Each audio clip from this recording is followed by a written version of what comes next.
to infinity and beyond. This is me. This is how I win. Were you rushing or were you dragging? Answer! You're a wizard, Harry.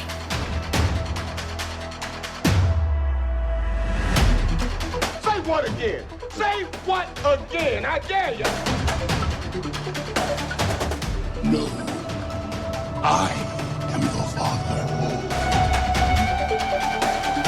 Hasta la vista, baby.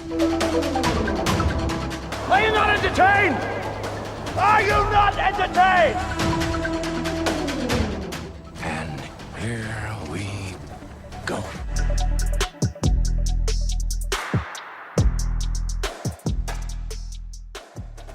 Hello, everyone. Welcome back inside the film room. Zach Goins here with Johnny Sobchak for a fantastic episode because we have brand new David Fincher to talk about, to watch, to enjoy. The King is back. Johnny, how are you feeling? Feels good. It feels like everything's right with the world, especially after Mank. So I'm doing well. We got a good movie to talk about today. Spoilers, and some other things. Been a little bit, so I'm excited to touch on some of the recent events, some exciting stuff. Absolutely. We are here living in a post-strike world. Thank goodness.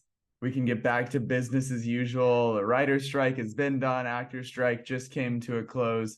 Congrats to both squads for outlasting the corporations. But here we are. We're about to get all the casting news, all the content. Everything's getting back up and running. But it's quite a time to be alive, and to also have a major, we're podcasting this weekend on the release of a major MCU movie, and no, we're not covering it. We're covering David Fincher's Netflix movie instead. So a lot to talk about with Marvel and everything there, but it should be a fun one. We've got some just talking about news, talking about what we've caught up on, and then we'll dive into the killer. So let's get down to business. Johnny, what's been on the radar this week, the last couple of weeks since we last podcasted? Anything good catch your eye on TV or at the theater? Yeah, so it's been we had Halloween, so there's a lot of spooky season watching, movies, rewatching some stuff, watching some new stuff, but it's been a little bit slow in terms of like new releases. I will say, of course, we're talking about The Killer today, but I did also have the opportunity to see Anatomy of a Fall, the Palme d'Or winner from this year from Cannes, and obviously since that happened in May, it's been months of waiting and like obviously hearing a lot of good things, reviews and reactions. I finally got to see it for myself, and that was just last night. Really, really good movie. I really enjoyed it. I thought it was excellent. And certainly recommend checking out if and when you get a chance. It was interesting. I live in not a big city or anything like that. It's but we do have like an art house theater that's in our downtown area. So usually they have stuff ahead of like AMC and some other theaters. So we went down, but it was kind of like cold and rainy, kind of dreary. Wasn't really expecting much of anything in terms of a crowd, but when we got in there, it was almost full in terms of like the little auditorium they have. So that was pretty impressive. And I think everyone seemed locked into it. It was how art house audiences are. It was a really good time, and had a good conversation after as well with Reagan about it and our kind of interpretations of everything. So it's a really fun movie to kind of dissect, especially, but great performances, great writing, direction. Certainly expect it to be an awards player. So I'll be certainly looking into that a little bit more in the next couple of months and writing about it and whatnot. So definitely recommend it. I'll have to check that one out once we get into these screener seasons. I have not gotten a screening for that or anything, but I did sign up. I know you've seen at least one of these. You've seen Poor Things. I will be in attendance for Poor Things later this week. Get to catch a screening of that, and then I'll be seeing Wish on Wednesday night, the new Disney movie, the animated one. And then what else is on the radar? What's the Paul Mescal movie and Andrew Scott? Yes. All of Us Strangers. All of Us Strangers. Not too far off either. That'll be here in the near future. So that's on the radar. But as far as what I've been catching up with, still churning along on the TV front. Finished a lot of shows in the last time that since we podcasted. Loki season 2, we can talk about that here in a second. Potential series finale ? Sounds like it. Follow the House of Usher. You mentioned spooky season. That was a great one we got in mid-October, and was Mike Flanagan was back in his bag. Absolutely loved that. Been on a Survivor binge, caught up on season 43 and 44, and I'm live on 45. So after a year or two of slacking, I'm caught up there. And then finally finished up with Harley Quinn season 4. I'd let a couple episodes pile up there. So always love that show. But that's been the real main focus here. A couple movies. I know you were pumped up that I watched Silence, getting deeper into the Martin Scorsese verse after watching Killers of the Flower Moon. I really liked it. I thought it was very good. I was honestly surprised at how invested in it I was, just like I feel like it's not necessarily like my cup of tea, but I really enjoyed it. And that's what happens when you've got a master at work who's able to make you get invested in subject matter or story or time periods that maybe it's not exactly what you're looking for when you turn on a movie. But that's what Marty can do. But hey, I gotta say, I'm like I said to you already, I'm proud of you, Zach. I know that was probably a daunting watch. Certainly when you're I was like, you know what I'm gonna do? Spend my Sunday afternoon watching a 3-hour movie. And it was great. Yeah, no, it's a great film. Certainly recommend that to anyone that hasn't gone back. I feel like that's a movie that is like overlooked, like not nearly talked about as much as some of his others, or even like Wolf of Wall Street, some of his more recent movies.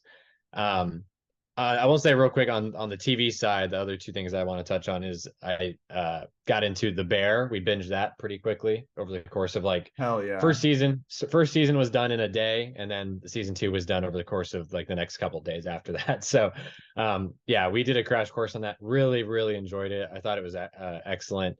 Great television, writing, direction, the whole cast. It kind of has shades of like several other big shows that I really enjoy. But it's very much its own thing, and I'm really looking forward to season 3 next year. I love one thing about The Bear is that I love, like, there's no consistency to it. Like some episodes are like 20 minutes and some are like 45, and some have an intro and some don't, and they all like kind of have their own individual look and feel to them almost. Absolutely. Yeah, it's unconventional in that way for sure. Which kind of reminds me of like, this is just me putting my own thought on it, but like, chefs and like cooking and like having your own like interpretation, like throwing in your own ingredients and mixing it up. I think there's certainly an element to that. And then also on the television side, watch a handful of these episodes a couple of years ago, I think at this point. And now we finally went through the entire first season, not the entire first season. We skipped the first couple that we watched originally, but the whole first season. And then we are a couple episodes into season 2 of The Great on Hulu. Big Hulu guy. Yeah. Well, we've pivoted, but really enjoying that one so far as well. I really enjoyed it when we watched it originally. The few episodes I did see, all the production values are excellent, and it's just a really fun, kind of more light show to watch.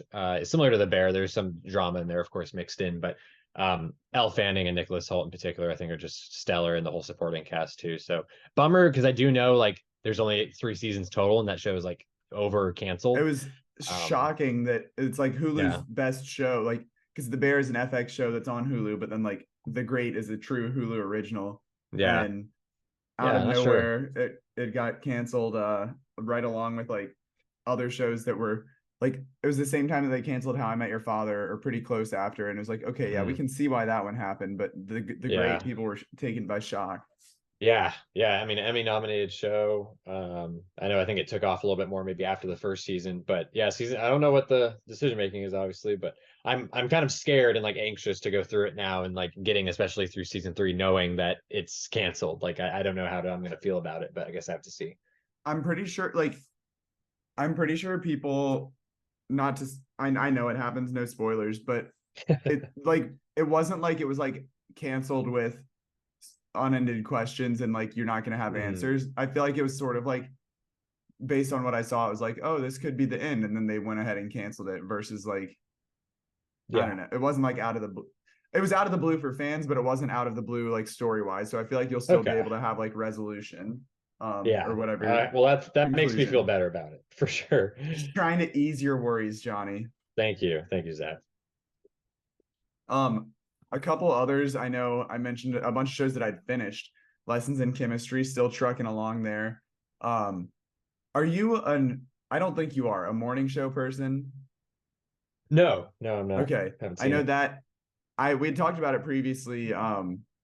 But the season, because I'd watched all of the screeners like back in September, and then the show finally ended. But just an absolute bonkers season of television. And it's like I love it so much because it's like super over dramatic. Like it's good, but it's not like Succession. It's not like prestige TV, but it's Yeah.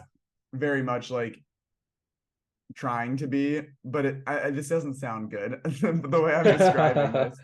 It's like it's silly and it knows it almost, but it's like Yeah. I don't know if it knows it, but it's still fun. And it's like a train wreck. You're watching all this like this season alone.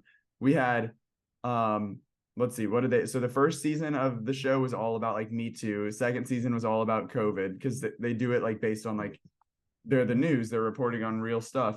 This season had, so after taking like one major event in the first two seasons each, this season had Roe v. Wade, it had SpaceX / Elon Musk, it had the Sony hack, it had what else was in there? A Succession style like merger acquisition buyout. January 6th was in there.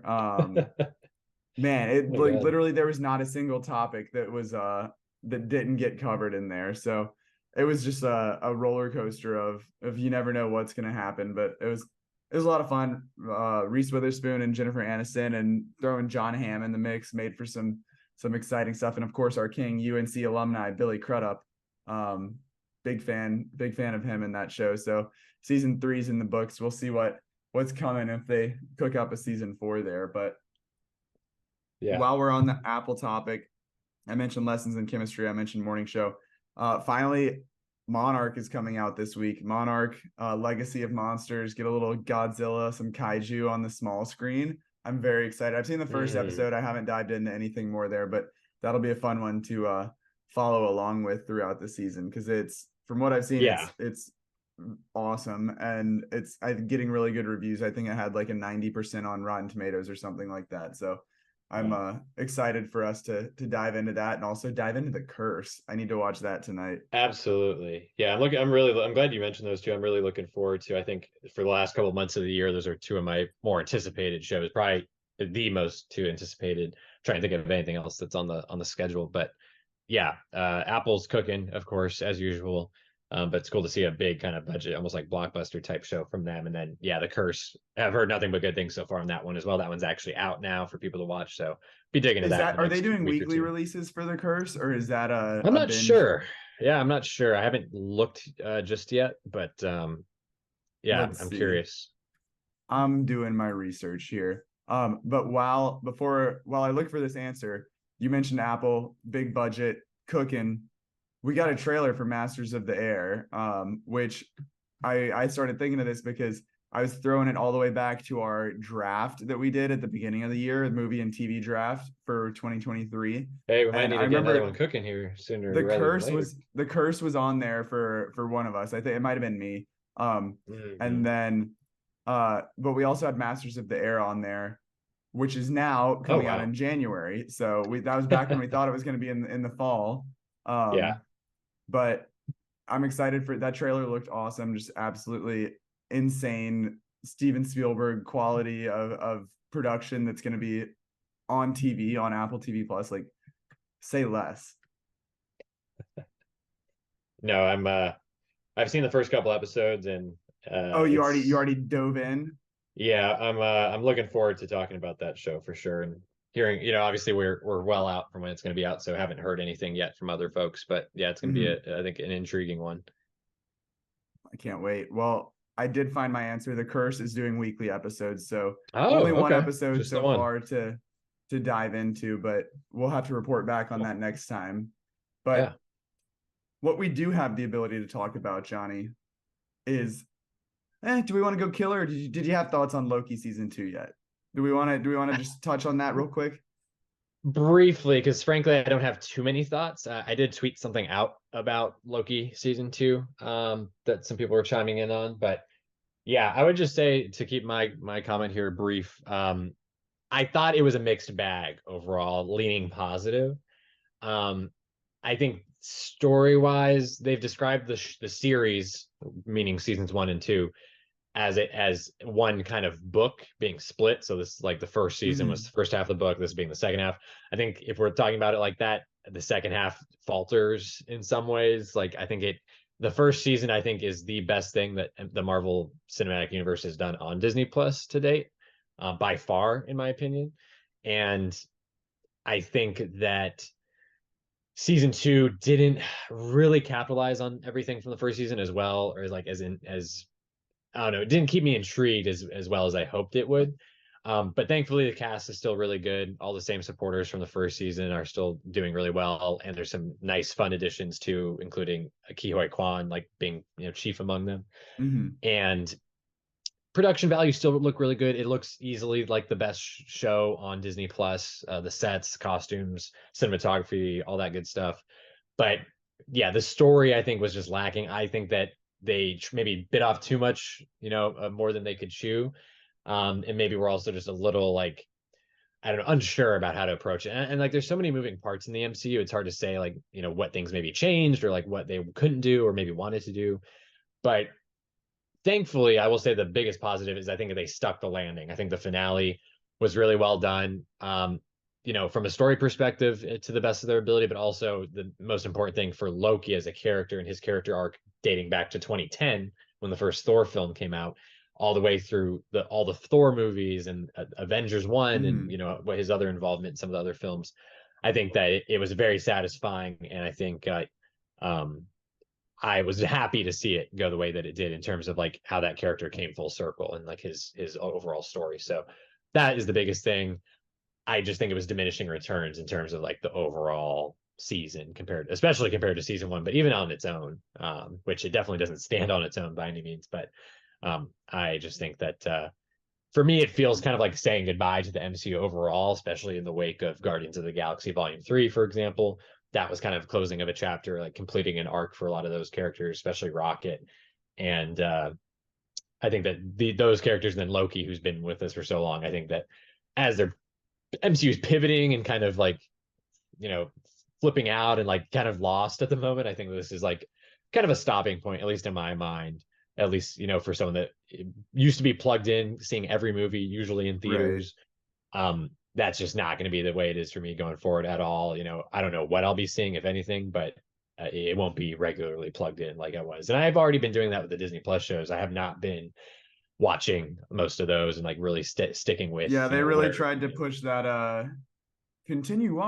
watch Secret Invasion when Loki ended. I was like, yeah, you're not going to get me. It's that easy. It's okay. I'm with you. I thought the season kind of peaked in the middle and then was on and off. Because I know when we had last talked, it was Pride mentioned, I think I'd seen 4 episodes at that time. And I was like, yeah, 3 and 4, or 1 was good. Then like 2 drags a little bit, 3 and 4 like ramps up, and it left me on the cliffhanger of those screeners. And then the 5th one I liked, but it was where he was like going back to everybody's individual lives on the different timelines and then coming back. It just felt like it was interesting, but it like kind of had left some momentum issues of like, okay, now we're just like right back where we were. Like a lot happened without a lot happening. Yeah. And then this definitely. finale, the finale was good, but there was also like a point where I was like, I'm not sure if I entirely understand this, and I'm not sure if I care. Yeah. And I'm not sure if I care enough to like ask the questions or read the articles or whatnot. Like I did just pull up like a couple different articles while you were talking, and it's mentioning like, I don't even know how to say it.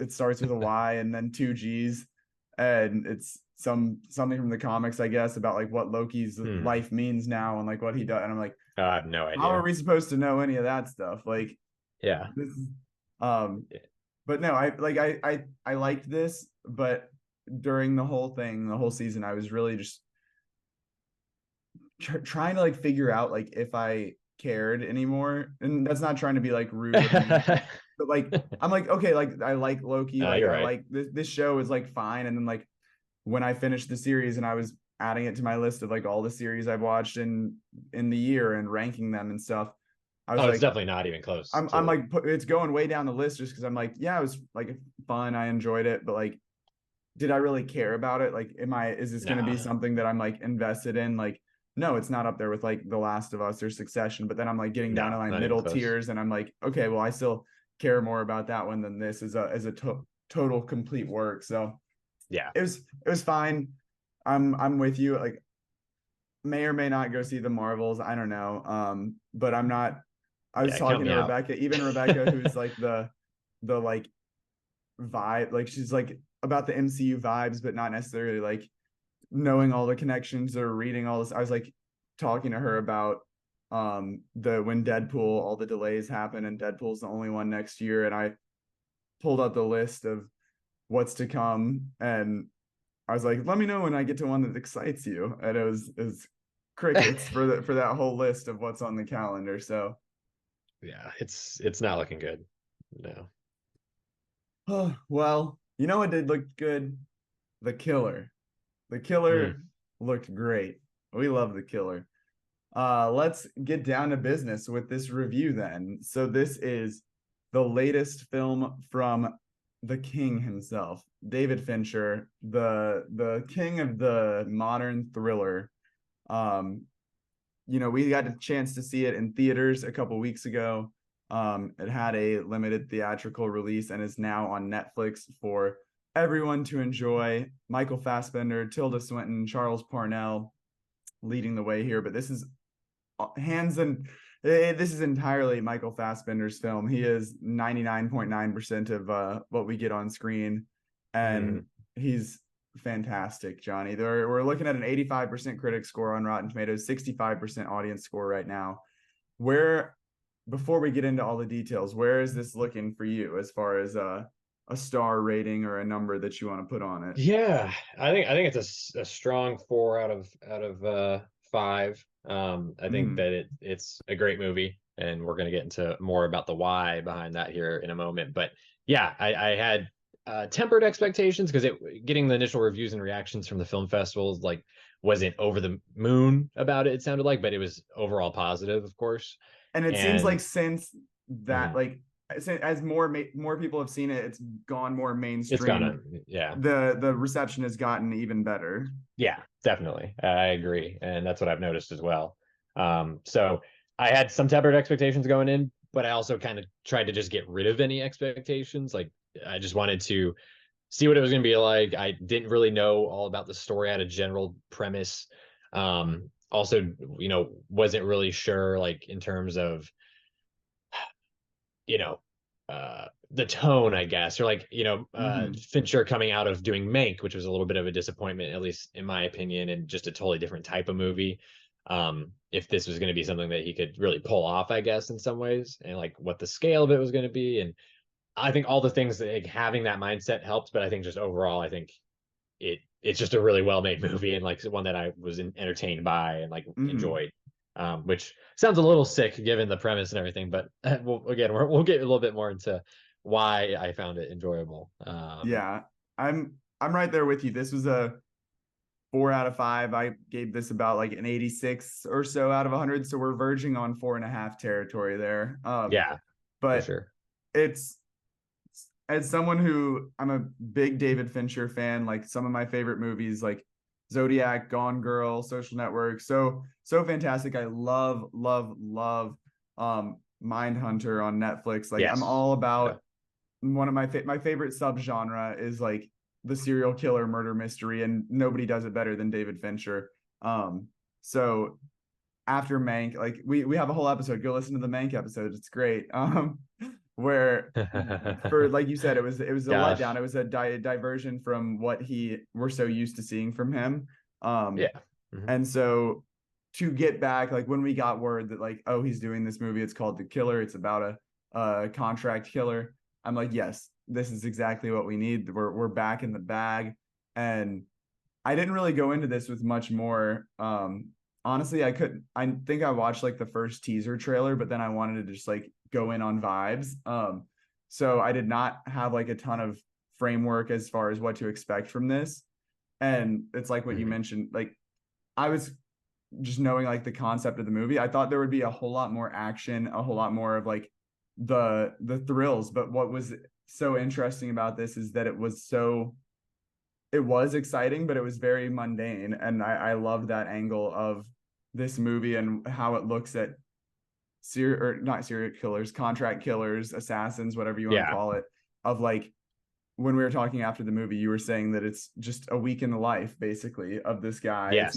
It's not some, the gray man globe-trotting adventure, or why was that the first example that came to my mind? It's not Mission Impossible. It's not, no. Like it's not John Wick spy movie. It's not John Wick. Yeah.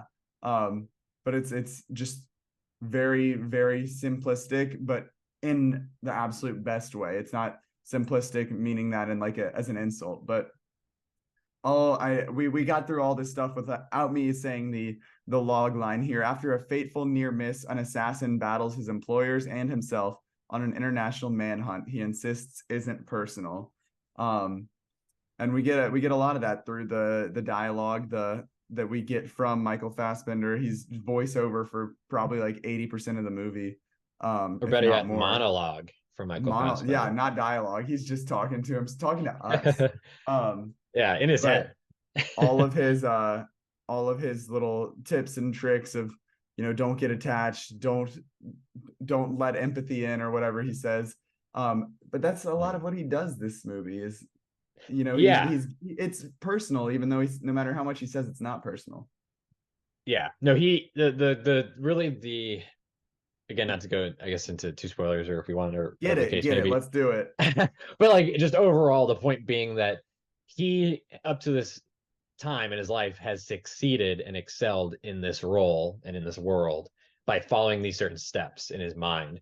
However, in this instance, whatever the case may be, and we don't see or really know anything outside of, this few days and like what he says to other people and what he says in the monologue or internal monologue, but it seems like in this scenario, for whatever reason, he's just fucking up. And he is like going away from apparently what has got him to this point, to use like a sports term, I guess. Like he is taking decisions and like putting himself at risk when he doesn't necessarily need to. He's being driven more by emotion, and seeking revenge, essentially. He does have the yips. Yeah. It's because he's putting himself in these uncomfortable situations. He's going away from what he's done in the past, that he's having a little bit more trouble pulling off what he's attempting to. But I think it really is a movie that benefits from multiple viewings. I think I could say about any great movie, but I think this one in particular, especially if you're don't have certain expectations, you're not really sure like what to expect, I think that it definitely kind of subverts a lot of the things that you may anticipate from a hitman type of movie. In a lot of great ways, I think. And that goes to the point of him making mistakes, and like that's where all the tension, comes from, and like not sure if, he's saying things and then you see him do something else and you're like, well, what's going to happen here? And I think the tone in particular, I think really helps with that, because, and it's the tone meeting the form that Fincher is using. So it's very meticulous, very sharp editing. The sound is really strong, as always with Fincher's films. It reminds me a lot of The Girl with the Dragon Tattoo in terms of the aesthetic of the movie and the form of the movie. But I think tonally it's very different from like something like The Girl with the Dragon Tattoo in particular. I think it's more like a Gone Girl or The Social Network, because it's got this like really dry, really dark sense of humor that I think works really well with like, what you're seeing on screen, what he's actually doing when you think about it. I think it just it's very refreshing. Like it's hard to compare it to really anything other than a Fincher movie, at least in my opinion. No, absolutely. And I think it's a very interesting look at like, it is a very David Fincher movie because we all know like the stories of how he works and his craft and like Yes, the absolutely. 300 takes to get the line right or whatever it is. Yeah. And that like that's so evident in this character, in the killer.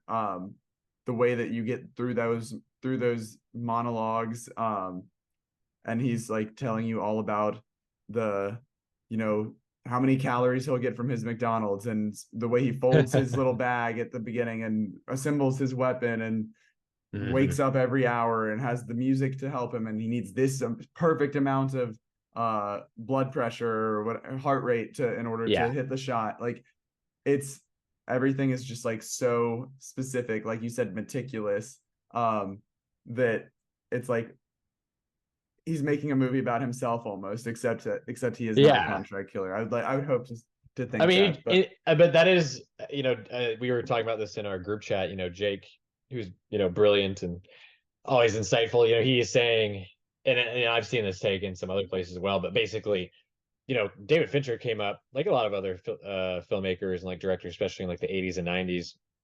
He, was doing music videos and he was doing advertisements, like commercials and things for television. So like he kind of, in some sense, that is like contract work. He's not killing people obviously, but in some ways it's very meta and very reflexive that he's interpreting and like depicting the character like the way that he is, because the movie is also all about like the gig economy. And mhm. you know David Fincher, I mean, he, again, totally different because he's a filmmaker and a director, but like he in some ways did engage with a version of that to get where he is.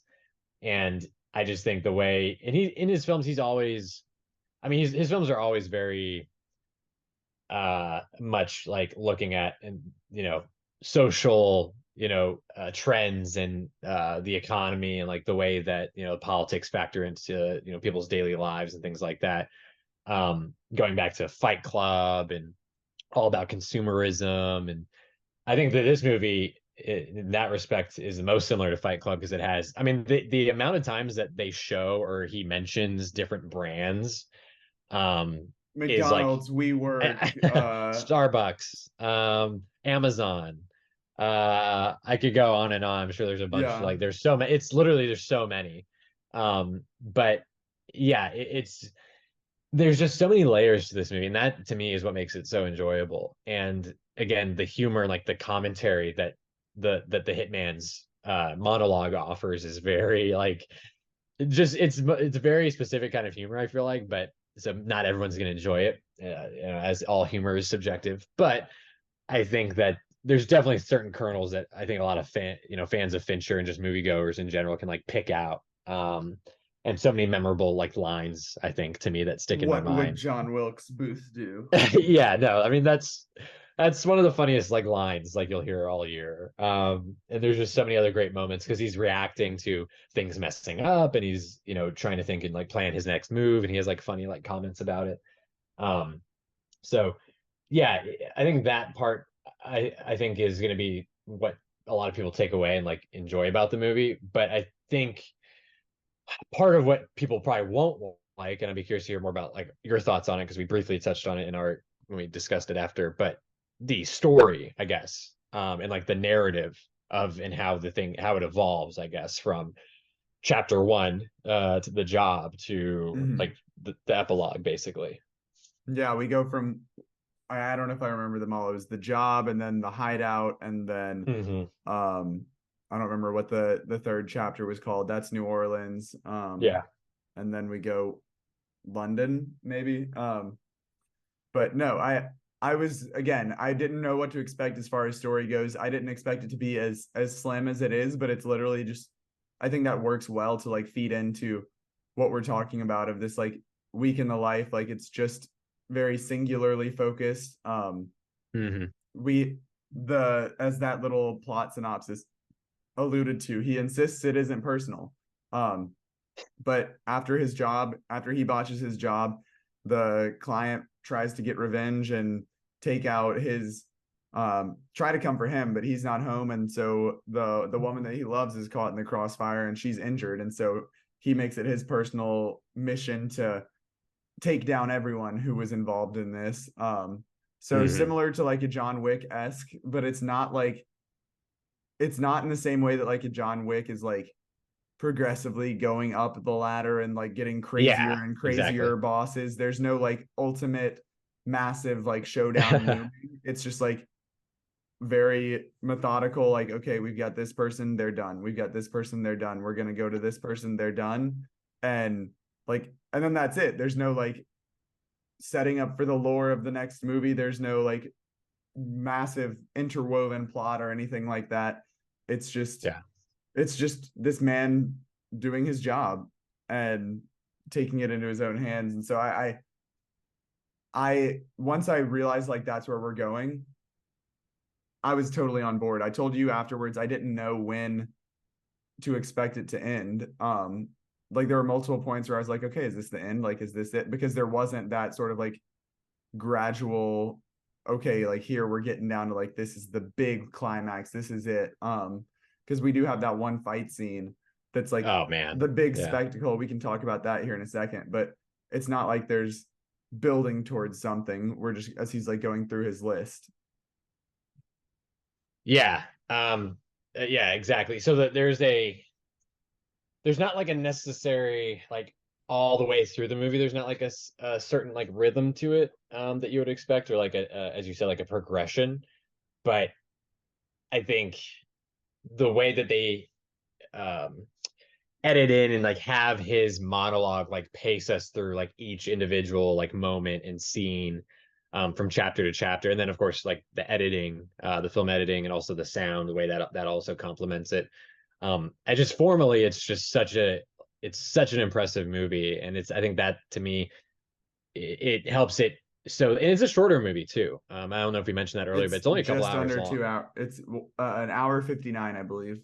Yeah, so it moves pretty briskly. And there's, again, because of how the narrative is so simple, it doesn't like bog you down. And it moves along pretty well. But like you were saying, there's that fight scene. That is the spectacle. But like it's almost like it is a very impressive fight, and we can talk a little bit more detail. But like for me, it's almost like the spectacle is the editing, and it's the sound, and it's like the different shots designs that they have, and how they can capture this man sitting in a empty room in Paris, like waiting like all day for something, and like just following him around, how they can do it in like such a engaging way. But yeah, then the opening sequence I think is before I get to the fight real quick, I think it just sets everything up so well in terms of like his world, his music, his thoughts on like existence and like life, and all these different like facts that he mentions, and it just gets you like really well centered with him as a character. And it also sets you up for when they pull the rug out, because you're like, oh, he's so like locked in, like he's such a weirdo, like he's obsessive and compulsive, and you expect him to pull You off the get to job, you and then of get to course learn how he yeah, is, and then they're like, psych, that's not how yeah, he's gonna act here. yeah. And it's just you're putting, yeah, it levels you so well with him as a character. And then similarly with the fight scene that we're talking about, I mean, you're kind of like rooting for this guy, because you know that these people came and they, brutally assaulted like his girlfriend, um and broke into his house and everything. And so you're hoping that he pulls this off. And also an interesting element to the fight, the point of the fight is he's going after this guy, he's trying to kill him. But one of the cool things about this character and like the way the movie depicts him, and he has these little quirks, he has these little elements that make you question or like wonder, what is he actually like, or like what am I supposed to think about this guy? And one of those things is this guy he's trying to kill has a dog, and he goes out of his way to not hurt this dog. Like he could easily kill it, he could shoot it, he could stab it, poison it. But there's this funny little sequence where like basically like creates meatballs and like drops them in, trying to get the dog to like eat it so he'll pass out, which he does. And then to bookend it, the dog wakes up at the end of the fight, and then he chases him out. But instead of, again, trying maybe killing the dog, he's at risk. He risks himself and like runs down the steps and like out the gate, and manages to not harm the dog. So I just thought that, and like there's the secretary for his boss earlier in the movie, where again, if he was following the steps and following the rules like he says, he could just kill her, no problem. But he basically puts her in a position where according to her wishes, her life insurance will go to like her children or whatever the case may be. And makes it look like an accident, like she fell. So like there's just some really like stuff like that. But in the fight, there's that part with the dog, and also the fight itself it's so well staged, it's so well choreographed, and everything else. Like I said, for my money, compared to some of these other big action franchises, like even movies earlier this year, like a John Wick or Mission Impossible, for example, I thought this was like the most engaging, intriguing fight And that I've brutal seen. fight too. Brutal. Yeah, you mentioned that in particular. I mean, you saw me in the theater, like I said, ducking down, moving my head. Like I was on edge. And again, it was so the feeling of being in there with the character, like being aligned with the character, the way they shot it and executed it. Obviously, a lot of people are involved in those scenes and how those are created. But David Fincher, I didn't know he had that in him. I mean, I can't think of anything. Correct me if you can think of something similar, but there's Fight Club, of course, but like for a fight and like an action sequence, I thought that was so impressive and shows that he still has like new things that he's like trying and like willing to do. So, that was in its own way kind of a show-stopping sequence or like a set piece, in other terms, but it just fell so well into like the action and like the form of like the rest of the movie. That it's not done in like a show off or distracty, sort of way. And I think part of what made it so engaging, and like you were talking about, the just like you felt like you were taking those punches and cringing and stuff too, is like we had gotten, I don't know, that fight probably comes like 2/3 of the way through maybe. And like we'd spent the whole time up until then with the killer, and he's, so just like he has it down to a science where he's doing all of this stuff. It's so like well thought out. And even when we have seen him kill, whether it's unintentional, like the initial event that starts this all, or like, Leo in the taxi where it's just like shooting him in the back of the head, or the assistant that you mentioned. Everything is so technical, like perfect snapping of the neck where she falls down the stairs. And so then we get that coming up against that one style, coming up against this like absolute brute that is not the technical marvel, but instead is just like, I'm bigger than you. I'm going to pick you up and throw you through a table and just like pound you with my fists.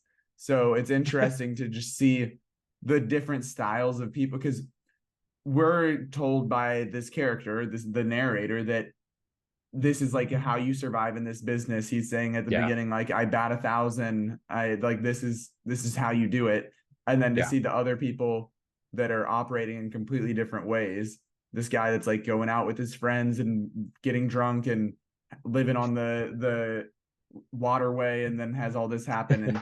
And then that takes me from the fight into, we haven't talked about Tilda Swinton yet, but her character coming in for a solid 5-8 minutes at the end to help wrap this up. And again, seeing a completely different style of killer where he breaks his own rules again, and he's sitting at the table. It seems like he's almost like hearing her out at times, takes a drink. But he sees like all of what could have been with her, as far as like, oh, she's lived her life this way and seems to have enjoyed it a lot more than he has, versus him and all his rules. But no, I thought that was just a great way to kind of put the spotlight on our main character here, to really accentuate and highlight just everything about him by putting it up against these other styles of killers.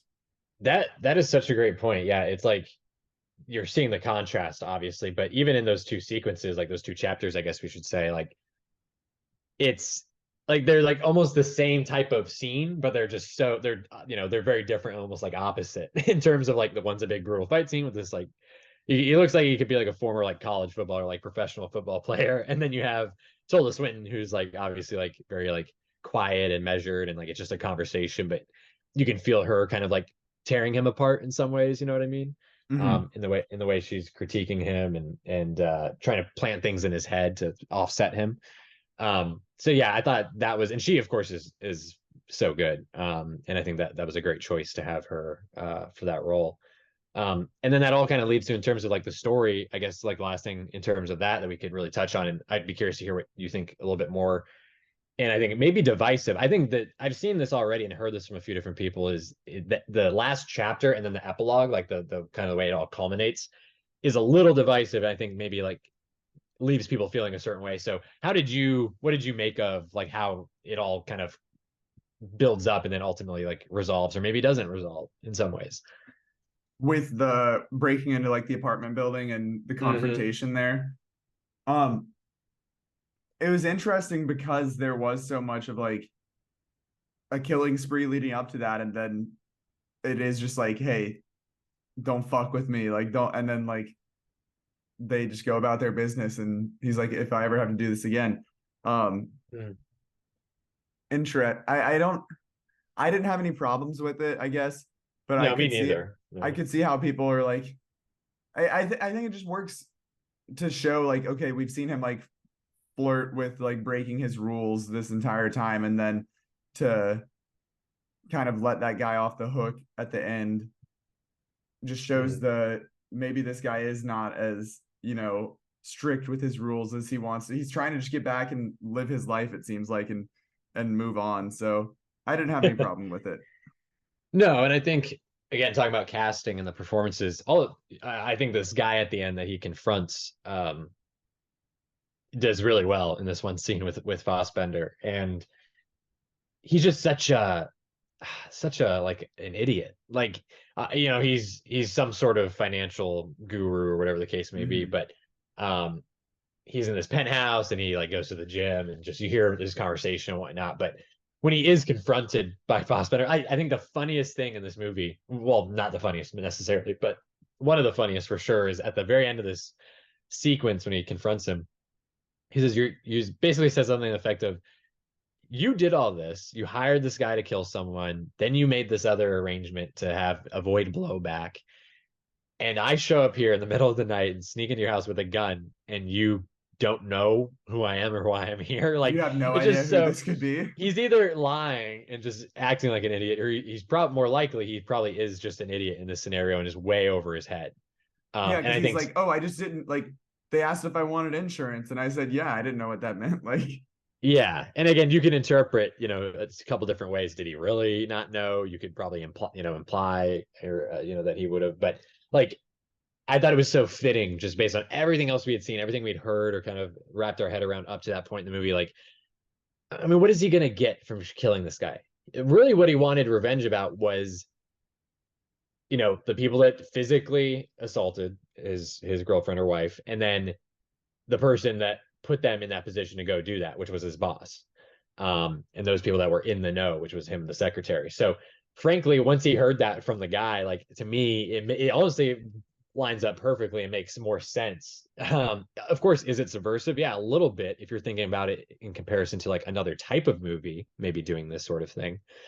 But at the end of the day, like with this character, it just seems like, okay, this guy is in way over his head. He's an idiot.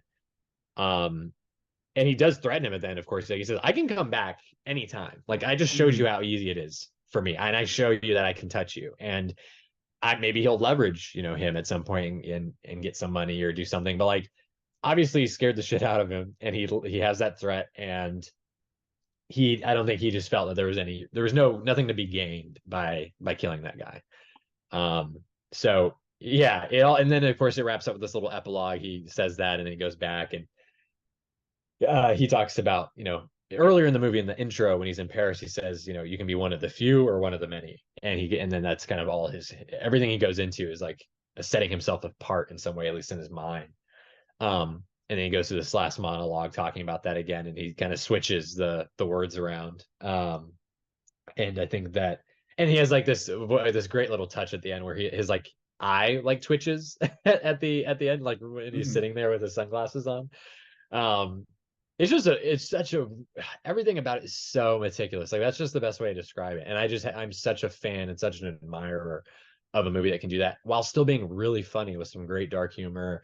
And I just thought it was so satisfying. Like, again, it all made sense. Like, to me, I didn't feel a certain way. Were there certain things that maybe they could have fleshed out a little bit more in terms of the quote unquote world, or maybe his background, or the relationship between him and the girlfriend? Maybe. but I don't think that was the I don't point think of it needed the any movie. of that though, because it is Yeah. so much like you're in and out of this movie and that's it. Like I Yeah. didn't need to know the nature of their relationship in order to further appreciate or understand like what was happening as he was trying to get revenge. Like that's all I needed to know. It's like he cared about her, they hurt Yeah. her. We're off. Yeah, literally. Yeah. And that's to my point. The first thing I was saying after the screening was I just loved how simple it was. I loved how like smaller and like scope and scale, like, and I think I said breath of fresh air earlier, talking about like the style and everything and the tone, but just in terms of the type of movie, this could be blown up. This concept or it has source material, technically a graphic novel. This could have been blown up into a John Wick type of movie or show or whatever the case, but under the hands of David Fincher and having that personal kind of meta, touch to it with him as a filmmaker and as an artist and what he's gone through in his career.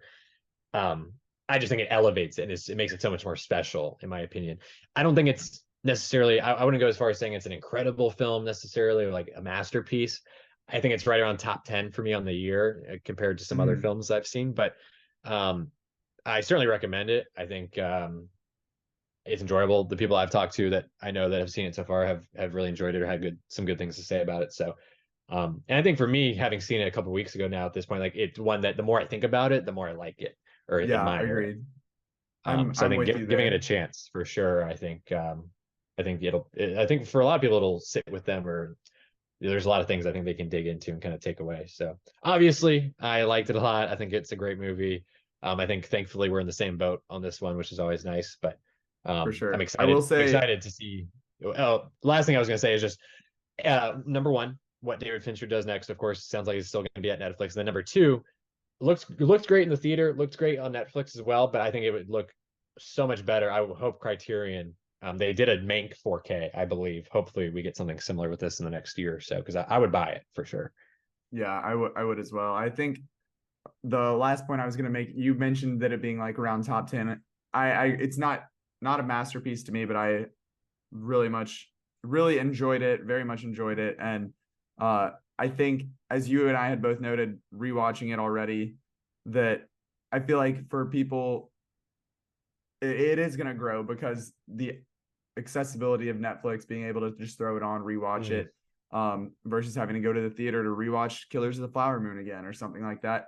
But also what you noted earlier about the runtime being under 2 hours compared to some of the movies that may be higher up on our lists from this year, with an Oppenheimer, with a Killers of the Flower Moon. The ease of like, oh yeah, I'll just rewatch this one again versus like, oh, let me watch 3 hours and 26 minutes again. Or, like, not to say we still love Killers of the Flower Moon, we still love Oppenheimer, but just as far as like I think it all comes down to like that in and out of this movie, that like, hey, we're just in here for this quick 2 hours, the killer week in the life, and that's it. Don't need to know anything else. We're good. So yeah, I was a big fan. I think I have it at 6 right now on the year. So a little higher than you, but definitely David Fincher's back, baby. We're back.